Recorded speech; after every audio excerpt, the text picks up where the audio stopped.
Trimester অনুযায়ী গর্ভবতী মায়ের খাদ্য তালিকা।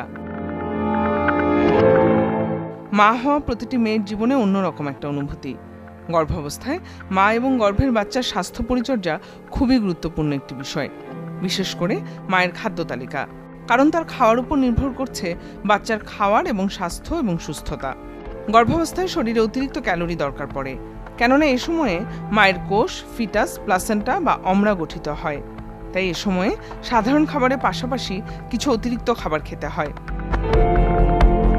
যে সকল মায়ের ওজন সঠিক থাকে তাদেরকে গর্ভবতী হবার পরে 11 কেজি ওজন বাড়াতে বলা হয়ে থাকে, আর যারা বেশি ওজনের অধিকারী বা BMI 26 থেকে 29 তাদের 7 কেজি ওজন বাড়াতে হয়। আজকে আমরা আলোচনা করব গর্ভাবস্থায় খাদ্য তালিকা কেমন হওয়া উচিত বা খাদ্য তালিকায় কি কি না থাকলে খুব সমস্যা হবে সে সম্পর্কে ট্রাইমিস্টার ভাগ করে।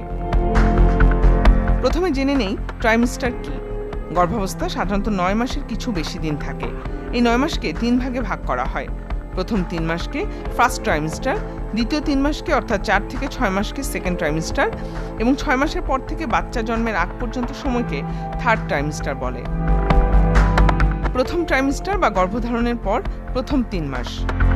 গর্ভাবস্থার প্রথম দিকে অনেক মহিলা অনেক চিন্তিত থাকেন তাদের শারীরিক পরিবর্তন নিয়ে, বিশেষ করে যারা প্রথম মা হতে যাচ্ছেন তারা ভাবেন এ সময় অতিরিক্ত খাবার খেতে হবে, ফলে প্রচুর খাবার খেয়ে ওজন অতিরিক্ত বাড়িয়ে ফেলেন। পরে এই জন্য অনেক ক্ষতি হয় মা এবং বাচ্চা দুজনেরই।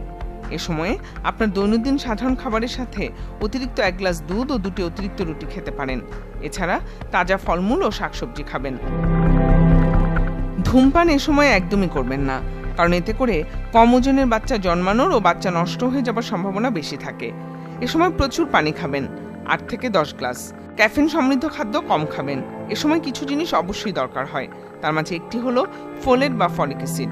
ফোলেট কিছু প্রাকৃতিক খাবারে পাওয়া যায়, যেমন করল্লা, ক্যাপসিকাম, ব্রোকলি, মেথি, পুদিনা, ধনিয়া, বাদাম ও কিশমিশ। কিন্তু শুধুমাত্র খাবার খেয়ে চাহিদা পূরণ হয় না, তাই সাপ্লিমেন্টারি ফুড বা ওষুধ হিসেবে ফলিক অ্যাসিড খেতে হয় ডাক্তারের পরামর্শ মতে। সাধারণত ডাক্তাররা ফলিক অ্যাসিড 400 মাইক্রোগ্রাম খেতে দেন প্রতিদিন।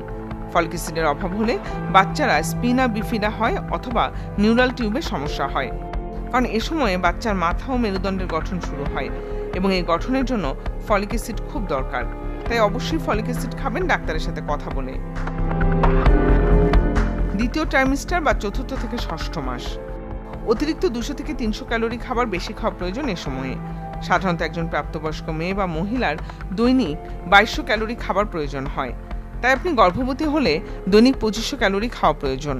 এ সময় ভিটামিন ডি ও ওমেগা 3 ফ্যাটি অ্যাসিড খেতে হয় প্রচুর, কারণ এ সময় ব্রেন বা মস্তিষ্কের এবং চোখের গঠন হয়, আর এই গঠন সঠিকভাবে হওয়ার জন্য এই পুষ্টিগুলো খুব দরকার।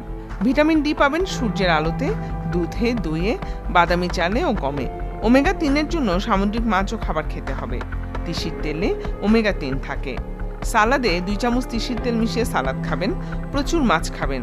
এ সময় আয়োডিন খাবেন পর্যাপ্ত পরিমাণে, কেননা এ সময় বাচ্চার থাইরয়েড গ্ল্যান্ড কাজ করা শুরু করে, আর থাইরয়েডের জন্য আয়োডিন খুবই প্রয়োজনীয় একটি উপাদান।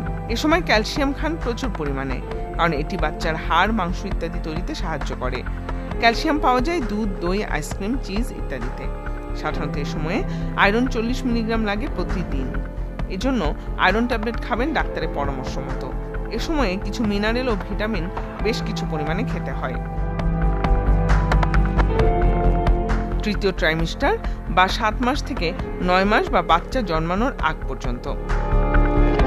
এ সময়ে পানি খান প্রচুর। বেশি কোষ্ঠকাঠিন্য হবার সম্ভাবনা থাকে এ সময়ে। আদা চা অনেক মহিলাদের এই কোষ্ঠকাঠিন্য থেকে মুক্তি দেয়, তবে এ সময় আঁশযুক্ত ফল ও শাকসবজি খাওয়া উচিত।